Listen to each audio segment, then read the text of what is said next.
No, gracias a Dios ya estamos aquí. Damos gracias a Dios que podemos estar juntos en esta noche. Y bueno, vamos a orar, mis hermanos, para iniciar este tiempo. Amado Dios, queremos darte muchas gracias que nos permites estar juntos con mis hermanos, Señor. Agradecidos contigo porque tú has sido bueno, Señor. Porque tú nos has guardado, Dios mío, del mal, porque nos has dado la salud, porque nos has dado la vida, Dios mío. Gracias, Señor, porque en ti podemos estar en paz, Señor.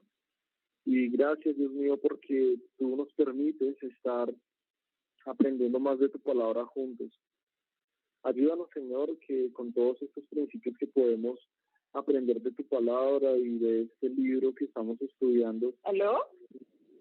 Haya, Señor, también una disposición para ser, Señor, sumisos a ti y a tu palabra. Gracias, Señor, por este día, gracias por este tiempo y oramos agradecidos en el nombre de Jesús. Amén. Bien, mis hermanos. Antes de iniciar, me gustaría escucharles hasta el momento. ¿Qué cosas les ha parecido impactante en sus vidas lo que hemos visto hasta ahora de la membresía de la iglesia? ¿Qué cosas les ha llamado la atención o que no sabían que hemos visto hasta ahora? Hermano, buenas noches. A mí me ha llamado la atención, gracias, me ha llamado la atención, pues que no sabía lo de la membresía, la responsabilidad que tiene uno como creyente.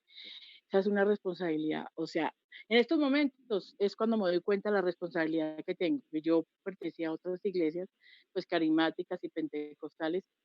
En la penúltima que estuve, que fue una iglesia reformada, allá duré como unos 4 o 5 años, pero siempre me decían que yo tenía que ser miembro y que tenía que hacer un curso y todo.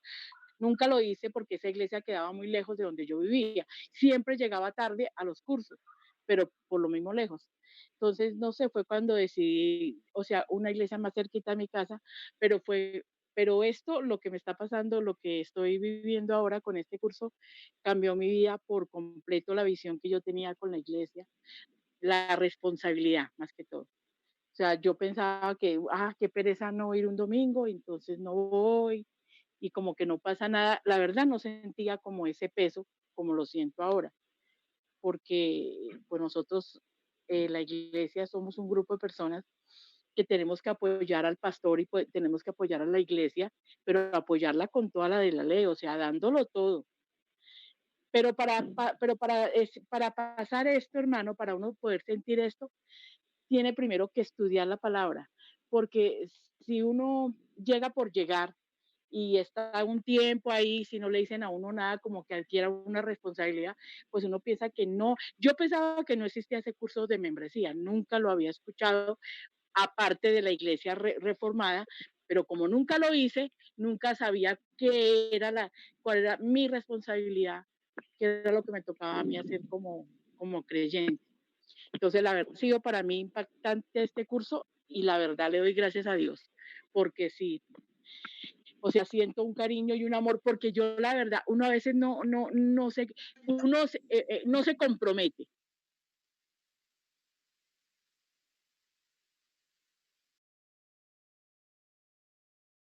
Como siento ahorita esa responsabilidad de apoyar a la iglesia. Gracias, hermano. Listo, mi hermana, muchísimas gracias. ¿Alguna otra persona de pronto quiere contarnos algo de lo que le ha impactado este curso hasta ahora? Y buenas noches, hermanos. Buenas noches. Y me presento, soy Kevin. Pues últimamente he estado asistiendo a todas las reuniones y pues digamos que he aprendido muchas cosas y precisamente en ese momento en el que nos hemos congregado es donde uno se da cuenta que muchas cosas uno, o sea, es muy limitado en el momento para poder entender muchas cosas. Y pues la iglesia, o digamos lo que son los líderes, me ayuda a entender muchas cosas que antes no comprendía. Entonces digamos que ese puede ser un motivo importante en cuanto a la membresía de la iglesia. Ahora digamos en la primera reunión hablaban de la poca exigencia de la iglesia y de cómo podía esto, digamos, que tener, digamos, un impacto negativo en el crecimiento espiritual. Entonces, digamos que esto podría también ayudar, digamos, podríamos ser como un blanco fácil para caer en tentaciones y también dar un testimonio negativo para otras personas en cuanto a la iglesia. Listo, muchas gracias, Kevin. ¿Alguien más de pronto que quiera compartir algo que le haya impactado hasta este momento de lo que hemos visto?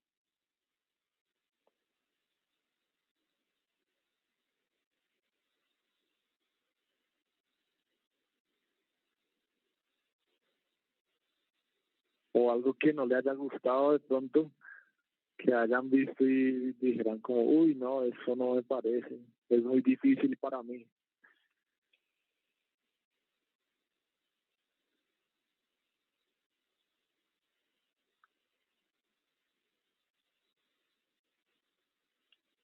Bien, listo. Entonces, mis hermanos, vamos a continuar hoy. Gracias por la participación. Nosotros vamos a estar viendo algo bien interesante. Y si Johncito me puedes ayudar con las diapositivas, por favor. Mi hermano Osquitar. Listos, ya está listo. Hoy, sí, señor. Ya están listos. Gracias, ya aparece Johncito. la primera que dice qué es la iglesia, qué significa ser miembro. Vamos a ir desarrollando estas dos preguntas a través de hoy y el jueves, Dios mediante, porque al pensar en la iglesia, de las cosas que hemos visto, ¿qué podemos nosotros responder? ¿Qué es la iglesia? Ya seguramente en la clase anterior vieron algo acerca de eso, así que quiero que me cuenten. ¿Qué es la iglesia?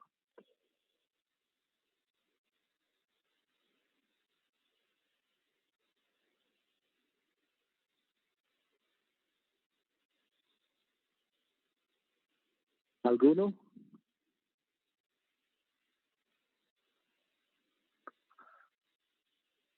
No sé si de pronto estaban viendo algo acerca de como unas figuras de la iglesia, que la iglesia era como X cosa u otra cosa. ¿Vieron algo de eso? Pues digamos que lo poco que aprendí, nos hablaban de una colectividad y que eso es algo que nos identifica también como iglesia. Y pues a partir de eso ya vienen otros pasos como lo es el bautismo, que es el primer paso de la obediencia en la vida de un cristiano. Listo, entonces tú estás hablando acerca de las ordenanzas que se hacen en la iglesia, ¿cierto? El bautismo y ¿cuál otra? ¿Recuerdas? El bautismo, y pues lo principal para pertenecer a la iglesia es como tal nuestra creencia en Cristo. Listo, primero necesario creer, ¿cierto? Pues también está el bautismo y la otra ordenanza que es la cena, ¿cierto? Que es la cena del Señor. Listo, ¿qué otras cosas podemos decir que es la iglesia? ¿Qué piensan cuando ustedes les preguntan? Si les preguntaran a su mami o a alguien incrédulo o el tío, el primo, y les dijeran, venga, pero ¿qué es la iglesia?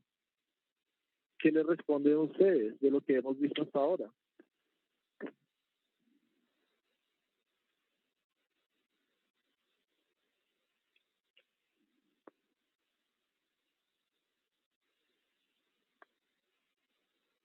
¿Alguna idea?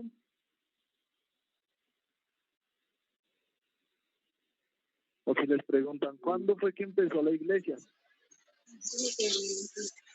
¿Listo? Hermano Oscar, con Orlando. Sí, señor. La iglesia de la reunión de Hermano creyentes. Orlando. Buenas tardes, hermanos. Sí. La iglesia de la reunión de creyentes, donde formamos el cuerpo de Cristo y exaltamos el nombre del Señor. ¿Listo? Sí, señor. Muchas gracias. Entonces, un cuerpo de creyentes, ¿cierto? ¿Alguien no creyente puede ser parte de la iglesia?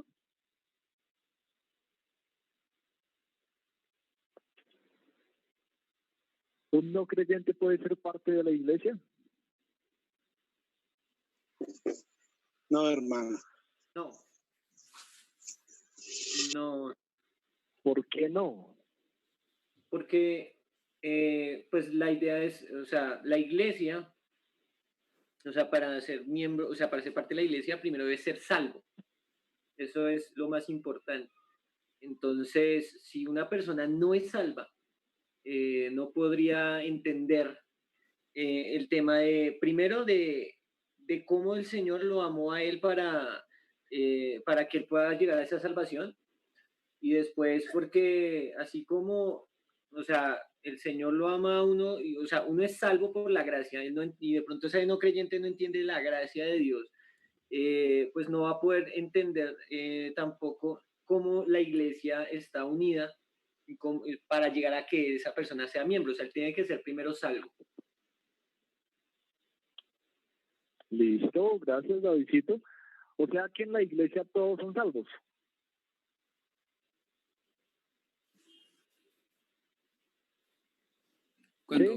Cuando el hermano Oscar Todas habla, las personas que van a la iglesia son salvos. cuando el hermano Oscar habla Sí, de señor. que si pueden ser parte, pueda que puedan participar, ¿no? Pero ser miembros de la iglesia, un miembro Sí, activo, señor.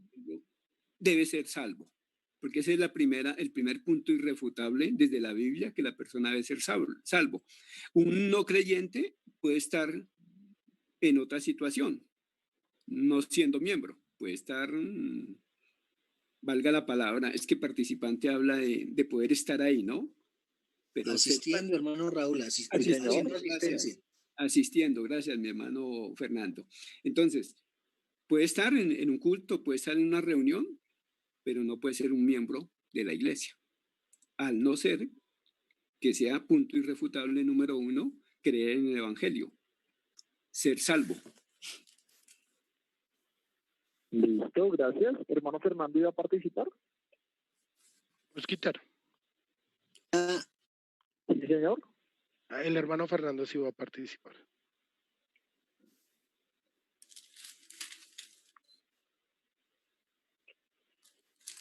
Hermano Fernando. Sí, a mi hermano.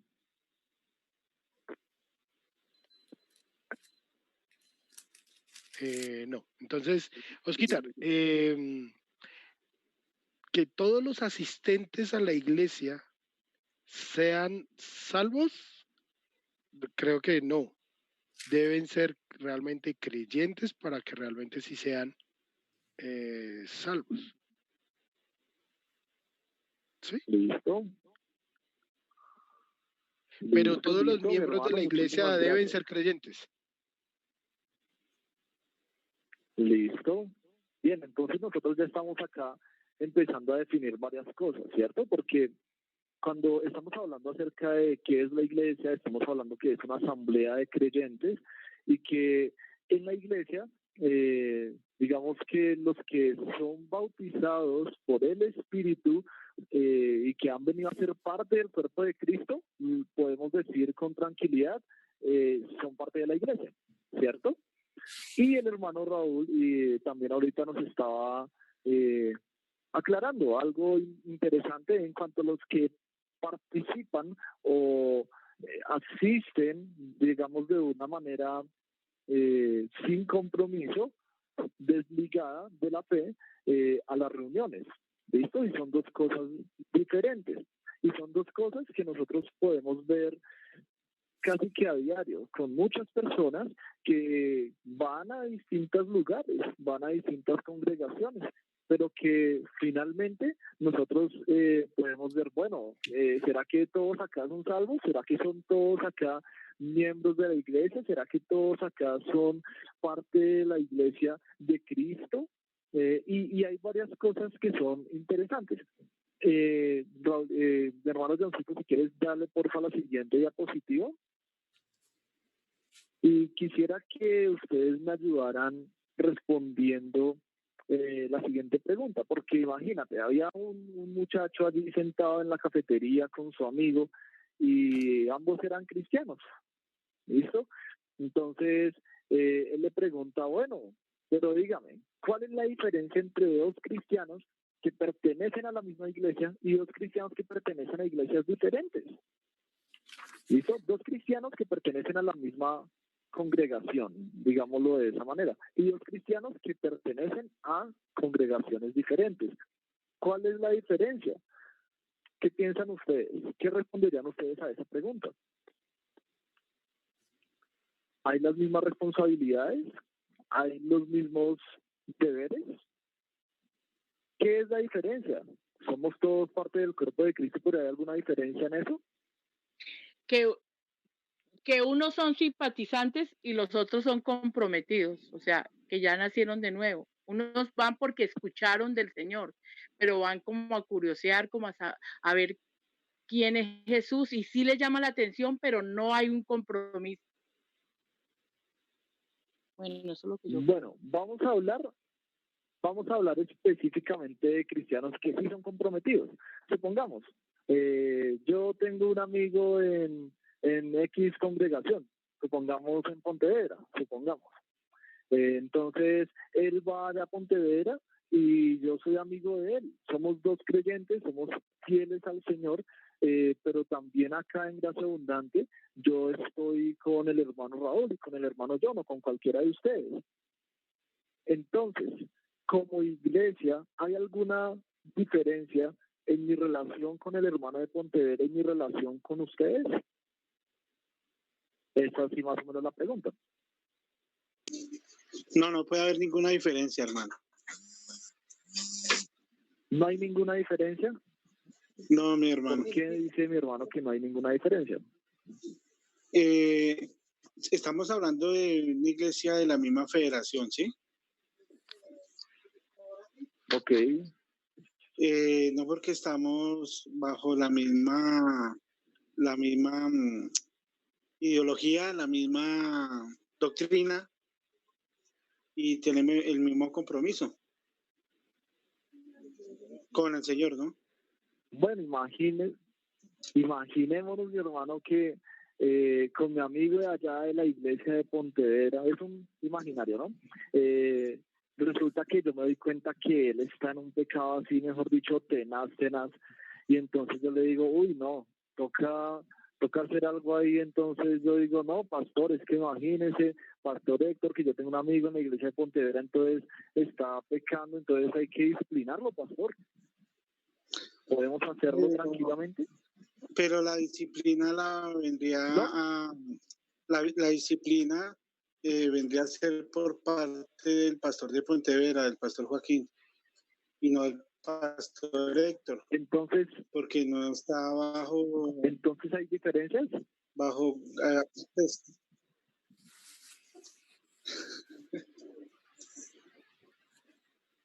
Entonces hay diferencias. Pues en ese caso sí. La diferencia es el pastor. Tiene que existir diferencias. Tiene que haber diferencias. Porque son dos denominaciones locales diferentes. Debe haber diferencias. Sí, señor. Para ejercer disciplina tiene que ser miembro. Entonces, la pregunta que hacíamos la vez pasada. Eso es algo importante. Sí. Listo. ¿Hay alguna otra diferencia que ustedes de pronto puedan pensar? Pues yo creo que, bueno, pues el primer ejemplo fue con el tema de la disciplina, que sí, efectivamente lo que decía Orlandito ahí con eso es que cuando son temas de disciplina, pues serían el pastor de cada iglesia local. Si vemos el ejemplo de Pontevedra y de Gracia Abundante. Pero no sé de pronto si eso valdría también en el sentido también de ya sea como en la actividad de cada ministerio, es decir, hay algunos, bueno, Gracia Abundante, si lo pongo como ejemplo, está haciendo damas, reuniones de damas, reuniones de jóvenes, reuniones de caballeros, ¿sí? Pero puede que en otro lado estén haciendo de pronto jóvenes mayores, estén haciendo bueno, no sé, de pronto agregando algunas otras cosas con respecto a las actividades, no sé, de pronto podría verlo desde esa forma, de esa manera. Listo, entonces hay diferencias en cuanto a ministerios, es lo que me estás diciendo, ¿sí? Sí, señor. Yo me imagino que está bien. Listo, gracias. ¿Alguna otra diferencia que de pronto ustedes puedan pensar? Oscar, una diferencia sería el reglamento interno de cada congregación, pero no puede haber una diferencia ante Cristo, porque si Él instituyó la iglesia, son los mismos estatutos con las mismas Biblias.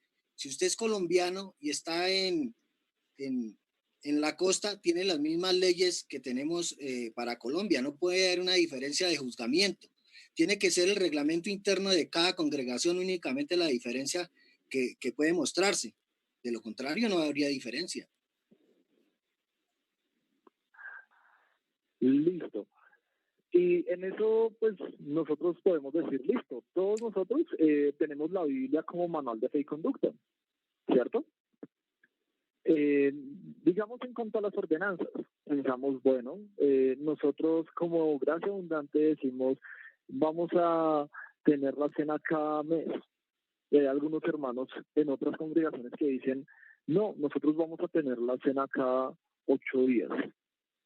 ¿Quién está siendo más bíblico? ¿Los de cada 8 días?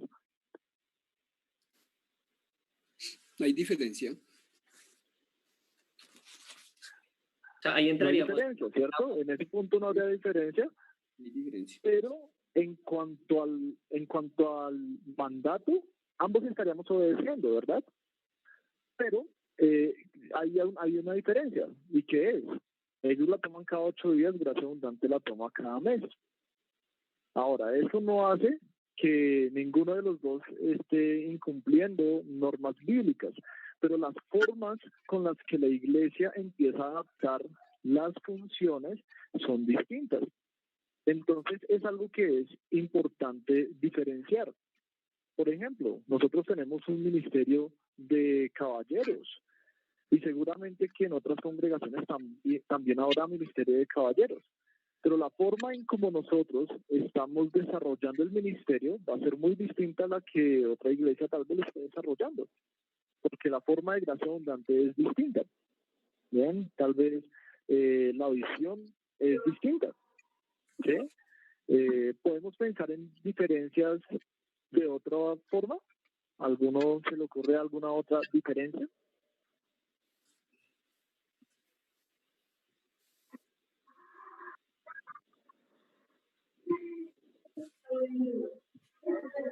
Bien. Vamos a, si quieres darle clic ahí, Johncito, ahí nos van a aparecer 4 puntos.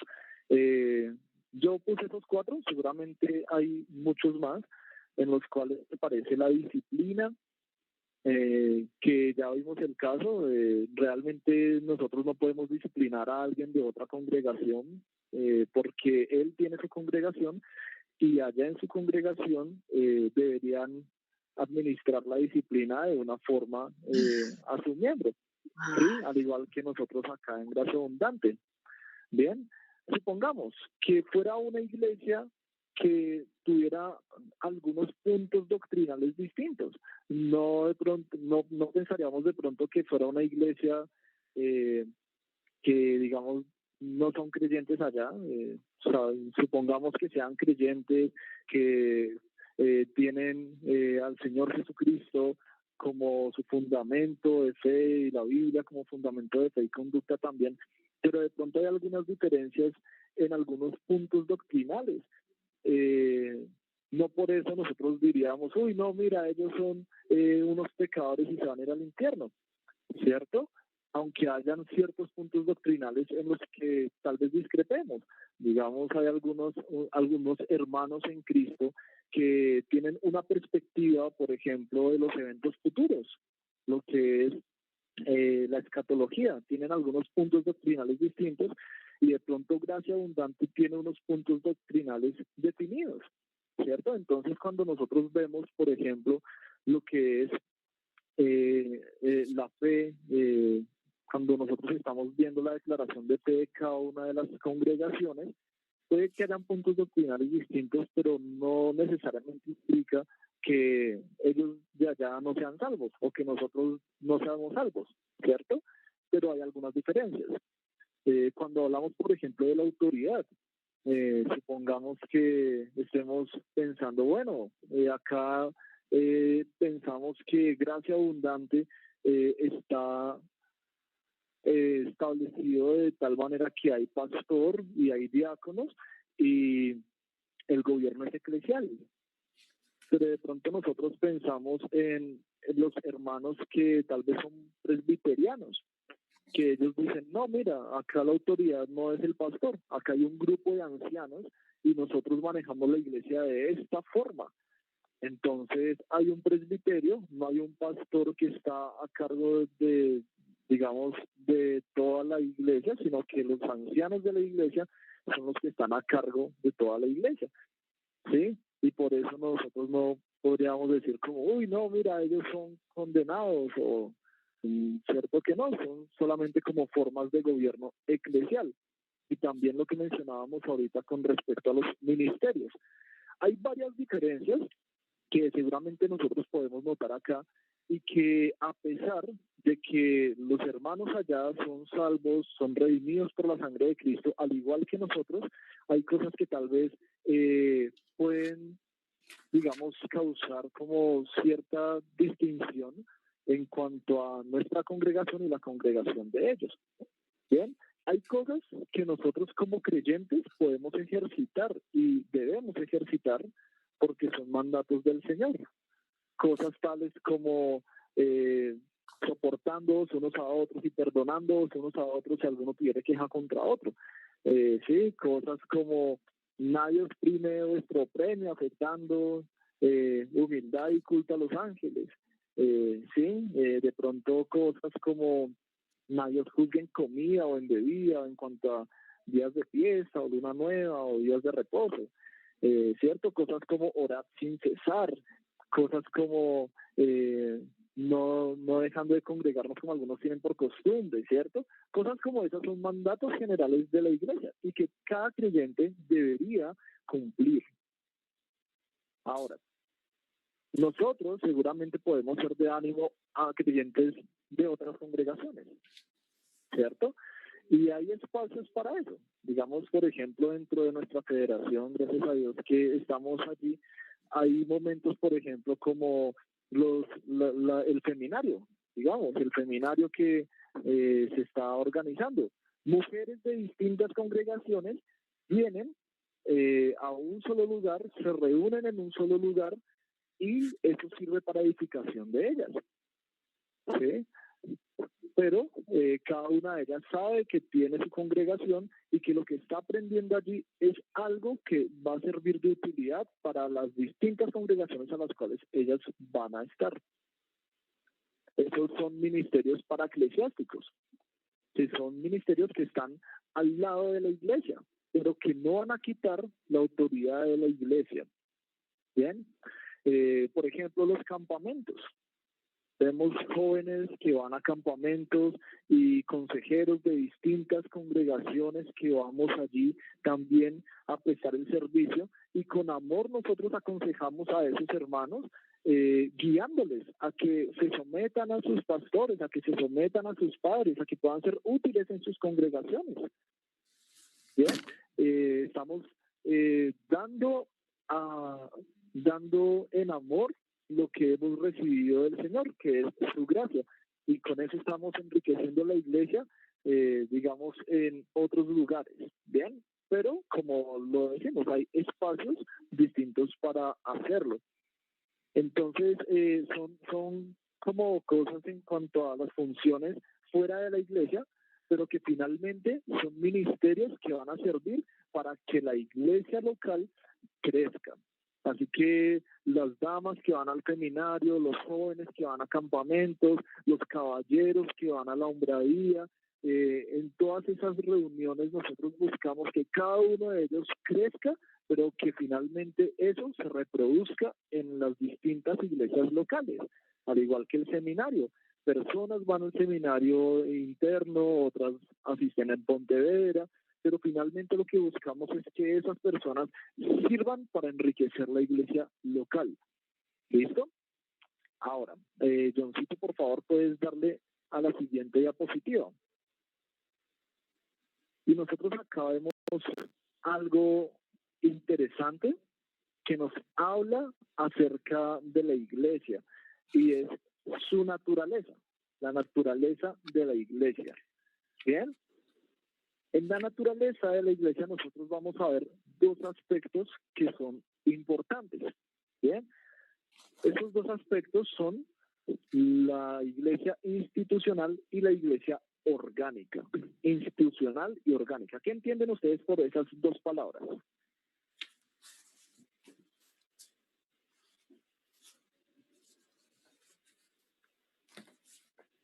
¿Algún hermano?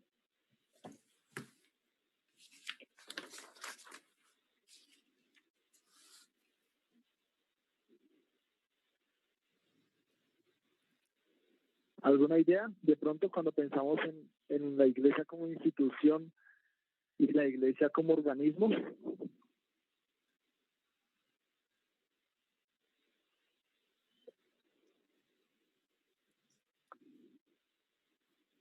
Bueno, vamos a desarrollar la idea. Si de pronto alguno no tiene alguna idea, entonces vamos a desarrollarla. Y vamos a desarrollarla a través de un ejemplo. ¿Me escucha, hermano Oscar? Sí, hermano. Hermano, muy buenas noches a todos los miembros de la Iglesia Bautista. Hermano, quiero dar una opinión que es algo que me viene a la cabeza. La iglesia institucional es una iglesia establecida. Es mi pregunta. ¿Eso quiere es una iglesia establecida, una iglesia institucional?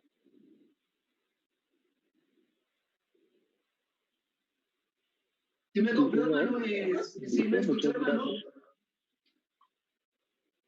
Se oye un poquito lejos, pero le alcancé a entender que la iglesia institucional es, si quiere lo vuelvo a repetir. ¿Sí me escucha, hermano? Qué pena. ¿Aló? ¿Sí me escucha? ¿Sí me está escuchando, Ahí hermano? escuchamos mejor. Ah, bueno. Hermano, es que yo estoy pensando que una iglesia institucional es una iglesia establecida y una iglesia orgánica es una iglesia que se mueve. Es mi pregunta, hermano. Ok, una iglesia establecida y una iglesia que... Ah, bueno. Es activa, o sea, para mí una iglesia orgánica es una iglesia activa, o sea, una iglesia que está en su función del trabajo constantemente en cosas del Señor. Listo, entonces una iglesia que está activa, institucional, habla acerca, listo. Listo, mi hermano. Sí tiene más o menos que ver con lo que nos está diciendo. Y ya ahorita vamos a desarrollar la idea. No sé si de pronto algún hermano más tenga de pronto alguna idea o que piense de pronto en estas dos palabras, institucional y orgánica.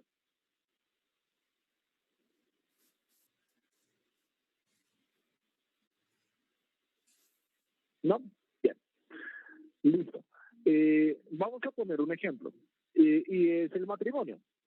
Por ejemplo, cuando nosotros pensamos en la institución del matrimonio, ¿qué cosas se nos vienen a la cabeza?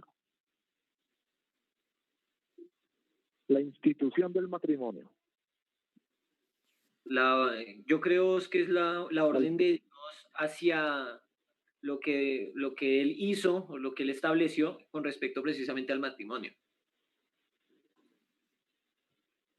Entonces las cosas que... Y yo pienso que el matrimonio... Y yo pienso que el matrimonio es un compromiso con la otra persona que comparte ese momento especial. Es un compromiso para mí, ¿no? Para mi concepto. Listo. Entonces el compromiso que se hace, ¿cierto? Listo. Ha sido establecido por Dios. Ha sido establecido. Listo, establecido por Dios, listo. Entonces, cuando nosotros hablamos de la institución del matrimonio, necesariamente tenemos que hablar de una palabra que es el pacto, ¿cierto? Yo estoy haciendo un pacto con mi esposa, y estoy haciendo un pacto con la otra persona y me voy a casar con ella, y el pacto dice que ambos vamos a ser una sola carne, ¿cierto? No sé si ustedes están viendo ahí la imagen de las dos argollas. Sí, mi hermano. Sí se está viendo. ¿Sí? Eso. Entonces, cuando ustedes están en una ceremonia de matrimonio, dicen, ¿cuál es la señal del pacto? Entonces, ay, mira, nosotros tenemos estas argollas. ¿Y esas argollas qué representan? Que nos vamos a amar hasta que la muerte nos separe, ¿cierto? Y entonces las personas se comprometen y hacen sus votos y es un momento bien emotivo y las personas también, digamos, dentro de lo legal, necesariamente tienen que hacer un registro notarial para que la nación colombiana sepan que son marido y mujer y que delante de la ley ellos están en el estado civil de casados. Bien, entonces digamos que todo eso es lo que comprende la institución. Pero ahora, cuando pensamos en la parte orgánica del matrimonio, de pronto pensamos en cómo se va a formar el hogar, ¿cierto? Y de pronto, no sé si están viendo allí la otra imagen del esposo y la esposa. Y ellos están allí pensando, bueno, ¿qué es lo que nosotros queremos? ¿Dónde vamos a vivir? Señor. No ha cambiado. No aparece. Ahora sí. Ya, bien. Eso. Gracias, Doncito. Listo. Entonces, de pronto ellos están pensando como, no, mira, vamos a hacer una casa y vamos a tener un ahorro para la casa. Vamos a comprar los muebles. Vamos a comprarnos un carro. ¿Cuántos hijos vamos a tener? ¿Cierto? Toda esa parte tiene que ver con la parte orgánica del matrimonio, ¿sí? Y cuando pensamos en lo institucional y en lo orgánico, estas dos palabras no deberían ser opuestas, sino complementarias. ¿Bien? Complementarias.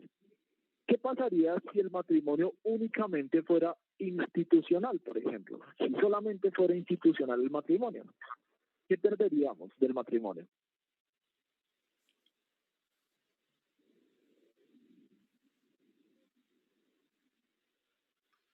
¿Alguna idea? El objetivo del matrimonio.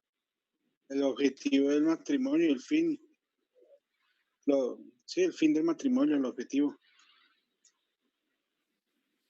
Listo.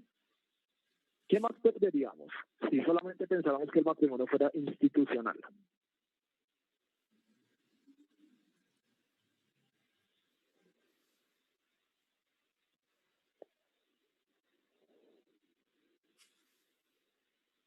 Sería de pronto algo muy frío, ¿no? Sería algo que sería tal vez solamente... Sí, mi hermano. De pronto se perdería, o sea, sería algo muy rutinario, no sabría, no, creo que es así, ¿no? Monótono, de pronto no, o sea, solamente sabemos lo que significa, pero ya, o sea, solamente es eso. Cierto, se perdería mucho el sentido del matrimonio. De hecho, tal vez ustedes han escuchado de esto, matrimonios arreglados. ¿Sí los han escuchado? Por conveniencia. De pronto, sí, señor. Que por matrimonios por conveniencia. Por conveniencia, ¿cierto? se da de pronto mucho en otras culturas, más que de pronto en la nuestra, pero acá a veces también pasa, pero matrimonios por conveniencia, donde los padres dicen, bueno, tú eres de tal familia y nosotros somos de esta familia, entonces mi hijo se va a casar con tu hija. Y digamos que está desprovisto de pronto de todo lo que es de pronto la voluntad de los hijos, si ellos realmente pueden amarse o no, bueno, dentro de muchas otras cosas que son necesarias dentro del matrimonio, ¿cierto? Pero de pronto conviene que los casemos porque eso va a hacer que las dos familias puedan, no sé, crecer en recursos o que puedan proyectarse más adelante a un puesto político o que puedan, bueno, ¿cierto? Por conveniencia, ¿cierto? Pensando de pronto como en el suegro que, el señor que está ahí con el muchacho que fue a pedir la mano a la hija y el suegro muy adinerado, ¿no? Y él le dice al muchacho, bueno, es que usted se quiere casar por conveniencia con mi hija porque yo tengo plata. Usted se quiere casar por conveniencia. Él le dice, no, señor, yo no me quiero casar por conveniencia. Ah, bueno. ¿Con cuál de mi hija se quiere casar? Con cualquiera. Y pensamos como que hay algunos que están así, ¿cierto? Pensando en un matrimonio por conveniencia.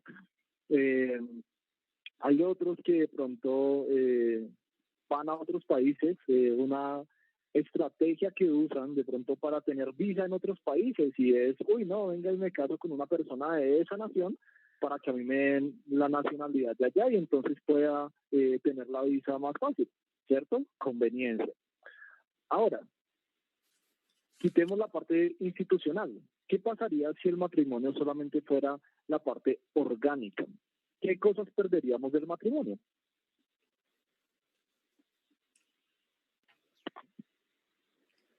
¿Alguna idea?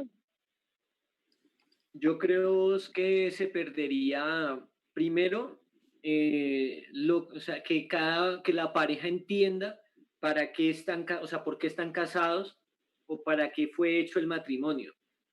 Yo creo que van a tomar el otro extremo, que como no conocen el fin del matrimonio, el objetivo de lo que significa el matrimonio, van a tomar, yo creo que muy a la ligera, esa relación. Listo, se pierde parte de lo que es el propósito, ¿cierto? Y la razón de ser del matrimonio. Listo, gracias, Davidcito. ¿Alguna otra idea?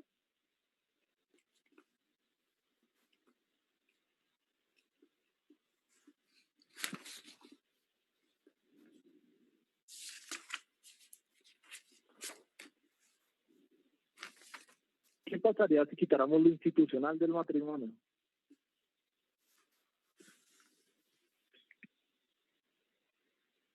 Pues posiblemente para vivir con una mujer, un hombre o una mujer con un hombre, pues no tendría necesidad de casarse. Simplemente ir y vivir.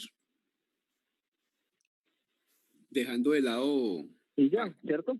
Dejando de lado pactos y todo eso, pues simplemente nos vamos a vivir. Listo. Muchas gracias, Raulito. En estos dos términos nosotros podemos encontrar o podemos pensar en una figura que nos pueda ayudar como a interpretar mejor lo que es institución, algo institucional y algo orgánico. Y pensamos en algo que tiene estructura y pensamos, por ejemplo, en el cuerpo humano. El cuerpo humano, para que tenga esa estructura, necesariamente tiene que tener huesos, ¿cierto? Huesos. Y pues sobre los huesos ya irían los órganos, ¿cierto? La carne, el corazón, las venas, la piel, ¿cierto? No es nada bonito de pronto ver un poco de piel ahí y carne ahí caída sin una estructura. De igual manera, no es tan bello ver solamente un esqueleto allí, pero cuando están ambos, podemos ver la perfección y la armonía de lo que es lo orgánico y lo estructural.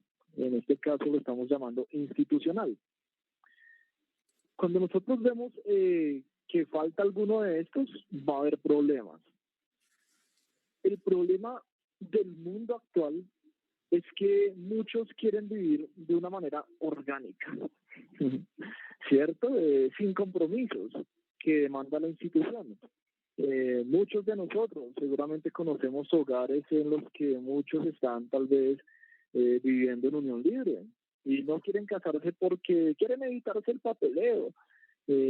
Pero cualquier persona que está en esa condición está desconociendo algo que Dios instituyó, que es importante, que es el matrimonio, y que cualquiera que esté, por así decirlo, gozando de los privilegios del matrimonio, pero sin el compromiso, sin el pacto, está en pecado. ¿Listo? Eso la Biblia lo llama fornicación, y nosotros debemos reconocer que aunque puede que, no, mira, tienen un hogar bonito o tienen sus hijos y están criándolos bien, aún en todo eso, lo que nosotros vemos instituido bíblicamente es que deberían casarse porque es lo que está sellando, por así decirlo, ese amor. Entonces, cuando una persona realmente quiere gozar de los privilegios sin el compromiso, entonces nosotros vemos que es una vida orgánica. Y nosotros vemos que muchos hoy en día están viviendo de esa manera, tal vez queriendo gozar de los privilegios de la vida, pero sin compromiso. Muchos exigen sus derechos, pero dejan relegados sus deberes. Y eso es algo muy peligroso, mis hermanos, porque esa filosofía lastimosamente ha impregnado mentes de muchos creyentes. Entonces, muchas personas, ya llevándolo como la parte de la iglesia, quieren llenarse de esas actividades al menor esfuerzo. Quieren buscar congregaciones que les ofrezcan el mejor entretenimiento, pero con el menor compromiso. Entonces, es un peligro que hoy en día está pasando en la iglesia. ¿Por qué? Porque no han entendido que la iglesia también es una institución y que como es una institución, también tiene su reglamento. Pero muchos no quieren comprometerse. Muchos no quieren decir, yo quiero ser parte de la iglesia, quiero ser miembro de la iglesia, pero tal vez sin los deberes. Yo quiero ser miembro de la iglesia, pero bueno, dime qué son los beneficios que yo voy a ganar. Dime si me van a dar mercados o dime si me van a permitir, no sé, desarrollar un ministerio o enseñar o hacer las cosas que yo quiero hacer. Pero no me hables nada de compromisos. Entonces, lastimosamente eso está lastimando muchas congregaciones. Y muchas personas están a veces de turistas, ¿cierto? Que pasan de una congregación a otra, y no se han preguntado, bueno, pues ¿por qué yo debería estar de pronto en una congregación y no en varias? ¿Qué es la importancia de eso? Muchos de pronto con el deseo de comprometerse poco, quieren ir de pronto a congregaciones donde tal vez sean pasados por alto, donde tal vez ellos lleguen allí y sean invisibles y pasen desapercibidos. Pero mis hermanos, eso es algo que está en contra de la Biblia también. La Biblia dice que nosotros somos sal y luz. Y todos aquellos que quieran estar en una iglesia, pero pasar desapercibidos, desapercibidos en la iglesia, pareciera escucharse el eco de aquella sal que ha perdido su sabor y que ya no sala y que ya no sirve para nada.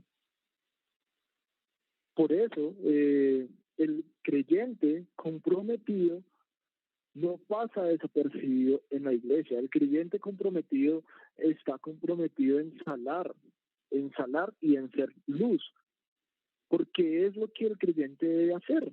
No debería pasar desapercibido. Pero algunas veces por esta filosofía del poco compromiso, del menor esfuerzo, muchos quieren distraer sus conciencias y pensar que están tranquilos y capaces con Dios solamente porque fueron el domingo. Pero esto es algo que es de mucho peligro, mis hermanos, porque esto está generando que la iglesia no crezca orgánicamente. La iglesia de pronto está funcionando, pero en la Biblia nos describe que la iglesia es el cuerpo, ¿cierto? El cuerpo de creyentes. Y cuando nosotros vemos ese pasaje en 1 Corintios 12, nosotros vemos que los miembros se necesitan uno del otro, ¿cierto? Y en el versículo 21 del capítulo 12 dice, ni el ojo puede decir a la mano no te necesito, ni tampoco la cabeza a los pies no tengo necesidad de vosotros. Antes bien, los miembros del cuerpo que parecen más débiles son los más necesarios. Y ese capítulo es algo espectacular que nos habla de la necesidad de unos con otros. ¿Por qué somos necesarios? Porque Dios te puso en ese lugar con dones específicos.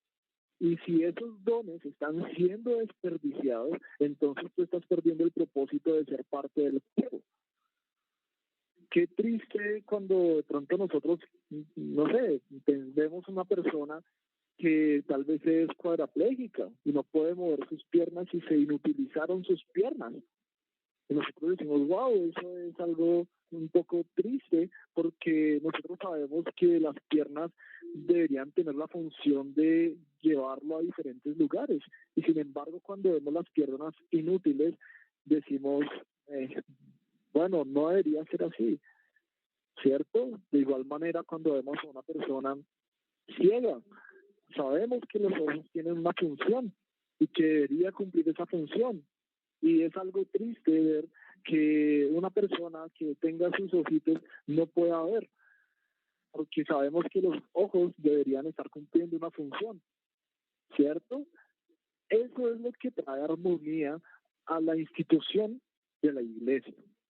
Cuando nosotros empezamos a ver la parte orgánica, podemos verlo como los ministerios, podemos verlo como las funciones que nosotros podemos estar ejercitando en la iglesia, podemos estar viendo todo eso, y eso empieza a ser armónico cuando nosotros estamos comprometidos con esas funciones. Bien, vamos a ver la siguiente diapositiva. Doncito, ¿me puedes ayudar, por favor?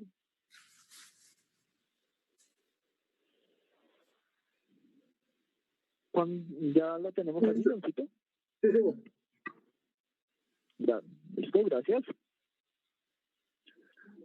Aunque la relación con el creyente no es hasta que la muerte los separe, sí se requiere un compromiso concienzudo, mis hermanos. Y bueno, nosotros estuvimos viendo en el capítulo 1 que a la iglesia la estábamos llamando la embajada, ¿cierto? La embajada de un reino.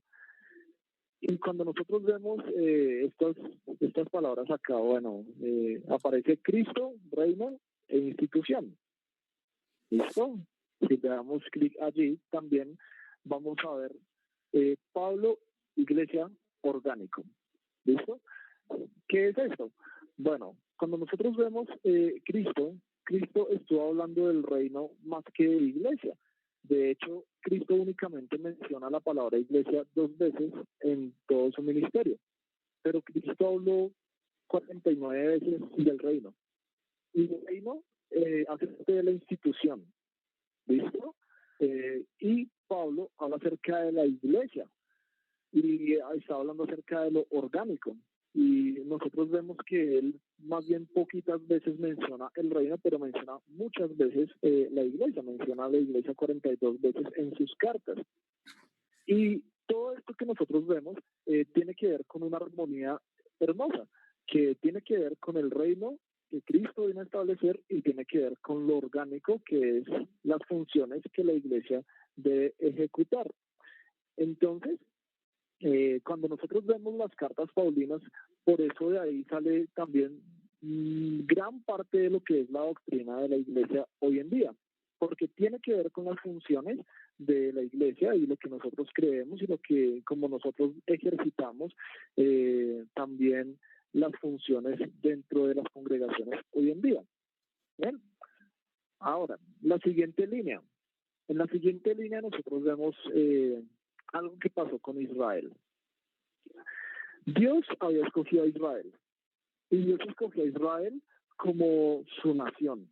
Dios hace una proclamación a todas las naciones y Dios escoge a Abraham y le dice, yo voy a hacer de ti una nación grande y te bendeciré y engrandeceré tu nombre.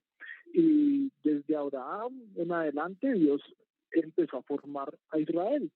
Y la proclamación de Dios fue, yo escogí a Israel, yo formé a Israel. Y las naciones debían conocer eso a través de Israel. Ese era el reino que Dios había escogido. ¿Con qué fin? Con el fin de representar a Dios en la tierra. ¿Sí lo están viendo allí en pantalla? Sí. Sí, mi hermano. Gracias. Entonces, Israel tenía el deber de representar a Dios en la tierra. De tal manera que cualquier nación que mirara a Israel dijera, bueno, ¿cómo es el Dios de Israel? Mira a Israel. Israel es una nación justa, Israel es una nación santa, Israel es una nación, bondadosa, Israel es una nación que cumple la ley. Bueno, en todo eso ellos estaban mostrando a Dios. Y cuando ellos cumplían la ley, digamos que lo ideal era que ellos cumplieran la ley para que todas las naciones cuando miraran a Israel dijeran, wow, Israel tiene un Dios maravilloso, Israel tiene un Dios justo, porque mira que ellos actúan con justicia, y tienen un Dios santo porque mira, es una nación que actúa con santidad, ¿cierto? ¿Y eso cómo lo iban a hacer? Bueno, a través de las leyes. Pero ¿qué pasó con Israel? Ellos tuvieron la ley de Dios, pero fracasaron rotundamente al tratar de cumplir esa ley. Tanto así que fueron llevados a cautiverio, fueron llevados a burla, ¿cierto? Y muchas naciones menospreciaron a Israel y menospreciaron al Dios de Israel. Esa fue la consecuencia. Entonces, ¿qué pasó? Pues bueno, en ese momento, ya cuando las naciones vieron a Israel por allá en cautiverio y demás, seguramente ellos pensaban como, no, pues el Dios de ellos debe ser así, pequeño, esclavizado, debe ser un Dios risible. Pero cuando nosotros vemos, hubo un momento en la historia donde vino el Señor Jesucristo. Y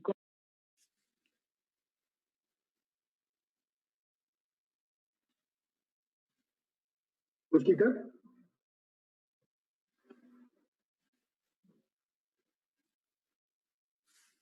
Bueno, mis hermanos, ya lo estamos revisando.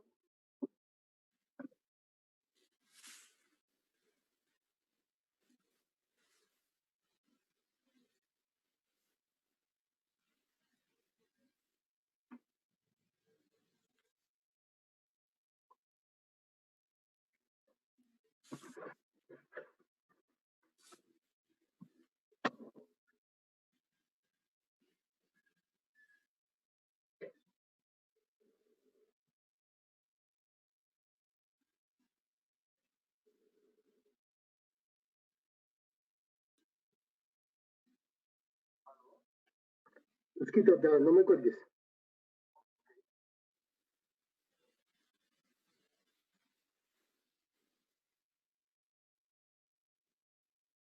Inicial del riesgo, en el que se anticipa el... ¿Listo, Osquita? No, espérame un segundo. ¿Ya? Un segundo.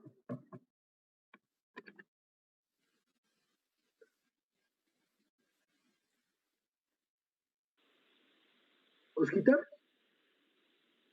¿Listo, mis hermanos? ¿Me oyen allí? Sí, señor. Bien, ¿me pueden decir dónde quedaron, por favor?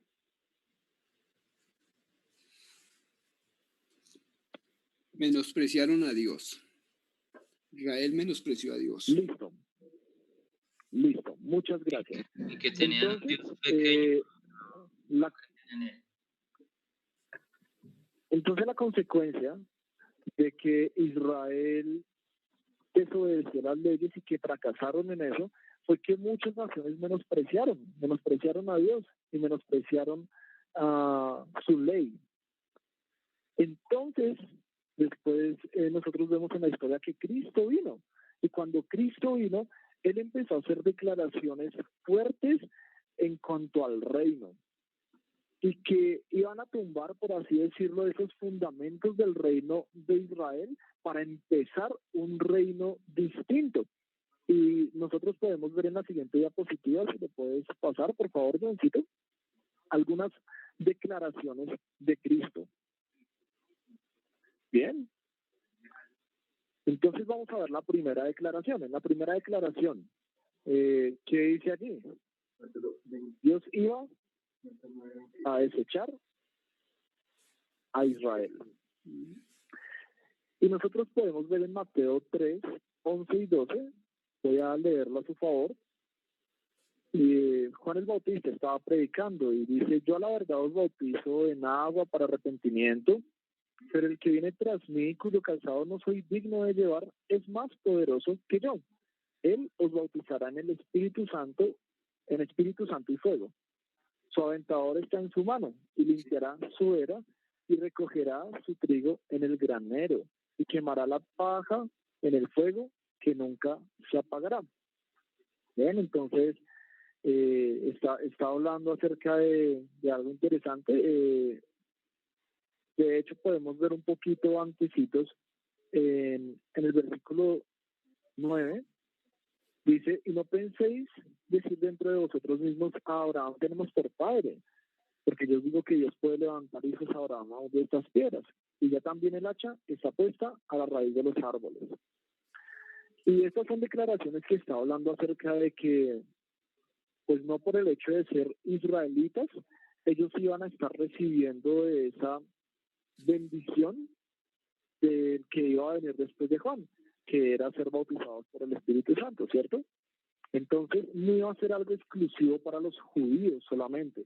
Entonces Dios iba a desechar a Israel porque su plan iba a trascender no solamente a los judíos, sino a todas las familias de la tierra que pudieran encontrar la bendición en Cristo. La segunda declaración de Cristo, ¿cuál fue? Que Él iba a representar al Padre. Él iba a representar al Padre. ¿Listo? Ya Israel no iba a representar a Dios, sino que Cristo iba a hacerlo. Y cuando nosotros vemos, pues a través del testimonio de la Biblia, no solamente en Juan, pero en muchas partes, pero voy a leer el de Juan. Dice Juan 14:9, Jesús le dijo: tanto tiempo hace que estoy con vosotros y no me has conocido, Felipe. El que me ha visto a mí, ha visto al Padre. ¿Cómo pues, dices tú, muéstranos al Padre? Y también nosotros vemos allí en Colosenses 1:15, hablando de Cristo, dice que Él es la imagen del Dios invisible, el primogénito de la creación, de toda la creación. Entonces, nosotros encontramos que Cristo mismo es Dios encarnado y que Él iba a ser la imagen de Dios. Él iba a representar al Padre. Y cuando nosotros vemos a Cristo en comparación a Israel, podemos encontrar en Cristo a alguien santo, alguien que cumplió la ley. Y como Él mismo dijo, no para abrogar la ley de los profetas, sino para cumplirla, ¿cierto? Entonces estamos encontrando en Cristo lo que Dios justamente esperaba de alguien que pudiera representarlo como parte de un nuevo reino. Vamos a la tercera declaración. La tercera declaración nos habla acerca de un reino que no es geográfico. Bien, es algo importante porque, pues bueno, de pronto Israel decía, no, mira, pues nosotros tenemos acá la nación de Israel, estamos limitados por el mar Mediterráneo al occidente y por el río Jordán al oriente, y arriba estamos en el norte con los sirios, y al sur de pronto con los edomitas y con los egipcios. Tenían ya delimitado su terreno, pero Dios dice, no, es algo que va a trascender a todo el mundo. Y es algo interesante porque no habla del mundo geográfico. Entonces, cuando nosotros vemos versículos, por ejemplo, como Mateo 4:17, hablando de Jesús cuando empezó su ministerio, dice que desde entonces comenzó Jesús a predicar y a decir: arrepentidos, porque el reino de los cielos se ha acercado. Y si seguimos más adelante, vemos, por ejemplo, ahí en el Sermón del Monte, capítulo 5, versículo 3, bienaventurados los pobres en espíritu, porque de ellos es el reino de los cielos, ¿cierto? Está hablando acerca de personas que van a ser parte de un reino que es celestial, ¿cierto? Y está hablando acerca de personas pobres en espíritu, aquellos que espiritualmente reconocen que están destruidos, aquellos que espiritualmente reconocen que no tienen salida. Entonces son personas que finalmente estarían en un reino espiritual y que, por así decirlo, la entrada a ese reino iba a ser a través de Jesucristo, y que para creer en Jesucristo ellos debían arrepentirse de sus pecados porque el reino de los cielos se ha acercado. La cuarta declaración que Cristo hace es que los ciudadanos de ese reino iban a unirse a Cristo en la tarea de representar a Dios en la tierra. Y ya que estamos ahí en Mateo 5, vamos a ir al versículo 48. Dice el Señor Jesucristo: sed pues vosotros perfectos, como vuestro Padre en los cielos es perfecto. Es algo muy similar a lo que Dios había hablado a Israel en un momento, ¿cierto? Sed santos, porque Dios es santo. Había dicho Dios allá en Israel en el Antiguo Testamento. Acá es algo, es algo similar lo que Dios está hablando a aquellos que iban a unirse a Cristo en la tarea de representar a Dios en la tierra. Sed perfectos, como vuestro Padre que está en los cielos es perfecto.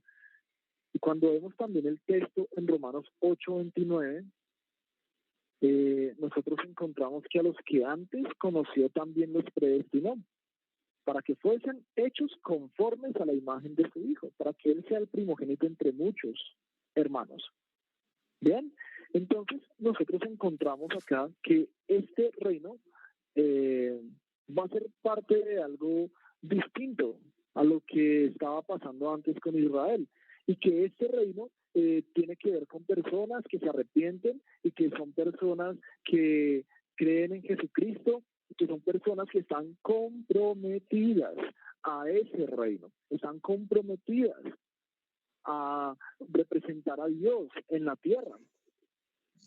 Bien, entonces cuando encontramos ese perfil para las personas que van a ser parte de este nuevo reino, nosotros encontramos un estándar muy alto, pero que también en cierta manera está provisto de la gracia de Dios. ¿En qué manera? En que Cristo cumplió la ley que humanamente ninguno puede cumplir.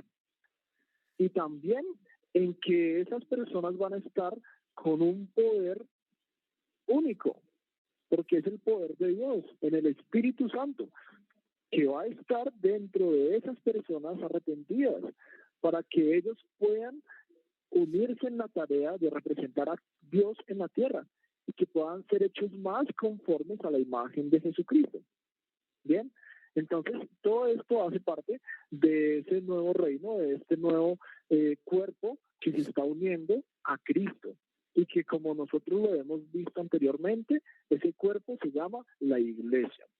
Bien, entonces mis hermanos, pues ya el tiempo se nos va agotando.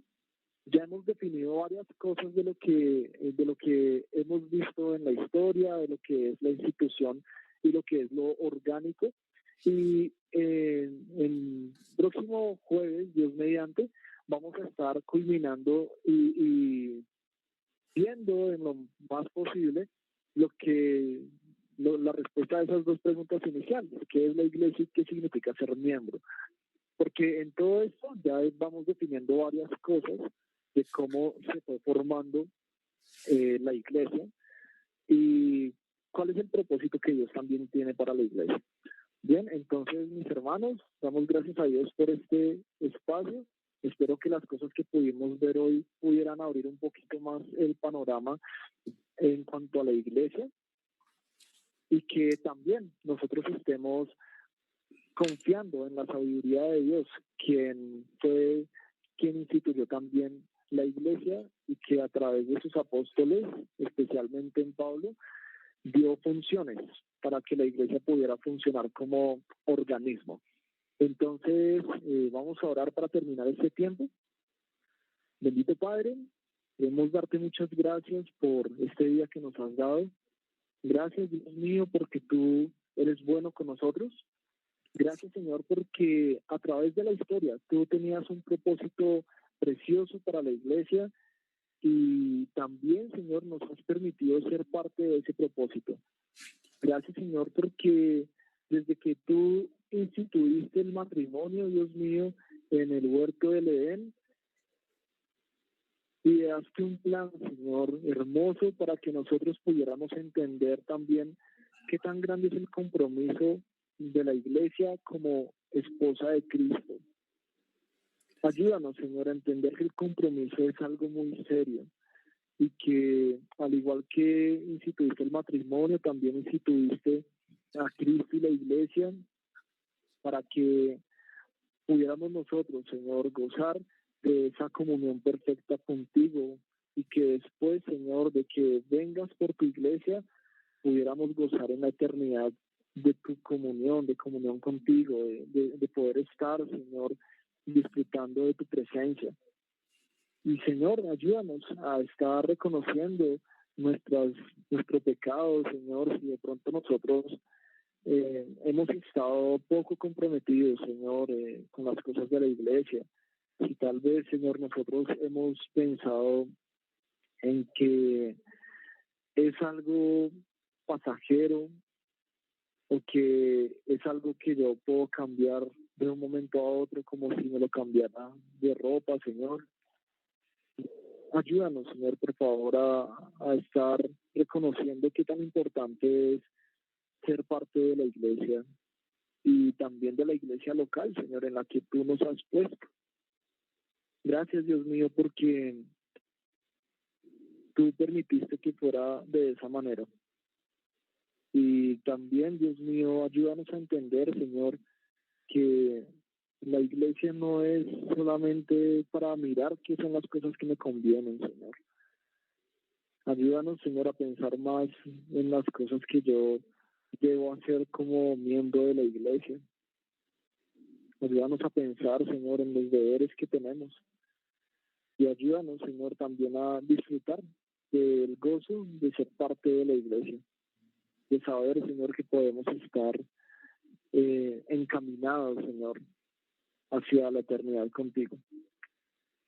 Ayúdanos, Señor, a pensar en las funciones que nosotros debemos estar ejecutando como miembros, y que nos ayude, Señor, para que podamos nosotros estar buscando, Señor, la unidad del Espíritu en el vínculo de la paz. Gracias, Señor, por ese tiempo, por tu palabra, y que podamos estar aprendiendo más a través de tu Santo Espíritu, quien nos enseña todas las cosas. Oramos en el nombre de Jesús. Amén.